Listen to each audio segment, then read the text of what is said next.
So I know winter is pretty much over for most of us here in 2024. It's at least pretty much over for us here in the St. Louis area, but I wanted to make this video because I got to use a snowblower for the first time. For transparency purposes, Toro did send this snowblower to me, but all of my thoughts and opinions in this video are my own. I've had this snowblower for about a year and a half, and I have not needed to use it in that length of time just because we have not had enough snow to justify any reason to break out a snowblower. So I felt like this 4 to 5 inches we got at the end of February of 2024 was the perfect time to break it out. This particular model is the 60 volt max 21 inch power cleared self-propelled snowblower. This snowblower comes with 2 batteries, or at least when I got this snowblower, it came with 2 batteries. It had one 2.5 amp hour battery and one 7.5 amp hour battery. When you buy it now, it only comes with one 10 amp hour battery and the charger, so you're still getting the same amperage. You're just getting it all in one battery versus 2. So the way that the self-propelled function works on this snowblower is that the impeller that actually grabs the snow and throws the snow is also grabbing the ground and pulling the snowblower along with you.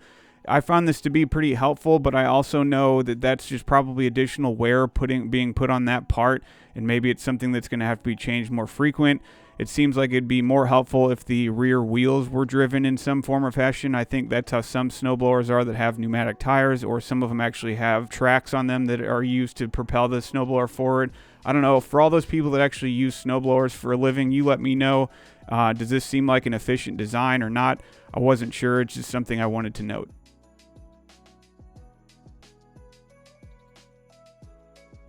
So another thing about this snowblower is that in order to change the direction of the chute, you actually have to stop operating it and then reach down and grab the handle at the base of the chute to change its direction. And I know Toro makes some snowblowers where there's an actual control bar that goes all the way down to the chute from the handlebars itself where you're operating it, and you can change the direction of the chute as you're operating it. I don't know if this is a big deal, but I could see how you could be a little bit more efficient with your work if you can continue to use it while changing the direction of the chute. So that's just another thing I noted with this as well. With this being the first time I've ever cleared any snow with a snowblower, I'm sure I'm not being the most efficient. This driveway is 38 feet by 26 feet, and then I have about 275 feet of sidewalk that's roughly 2.5 feet wide. So all that comes out to being around 1,800 total square feet that I'm clearing with the snowblower. I didn't really have any problems with it. The one thing I did notice is on the eco mode, it would not clear wet snow. The chute would get clogged. Once I turned it on max mode, though, the snowblower had no problem clearing the wet snow. Since the chute did get clogged, that reminds me, this tool does not come with a tool to clear the chute, so I just had to grab a wooden stick of some sort to clear the chute. Seems like it would be helpful to have a tool that's, on the machine that you can just grab to clear the chute if that happens. So you can see here on the sidewalk, this is where I started getting some wet snow that would clog the chute. You'll see once I start clearing the street that's right in front of my driveway where all the snow is extremely sloppy from the snowplow, I was running it on max power there, and this thing had no problem throwing that wet snow. When I was done clearing all the snow, the battery life on both these batteries had half charge, so I feel like that's pretty good for how much snow I was using, or how much area I had to clear.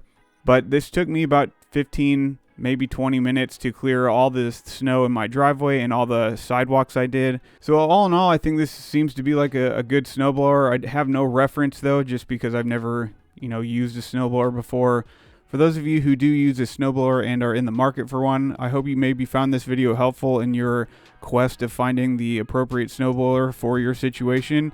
If you have any questions or comments, please leave that in the comment section below, and I'll see you in the next video.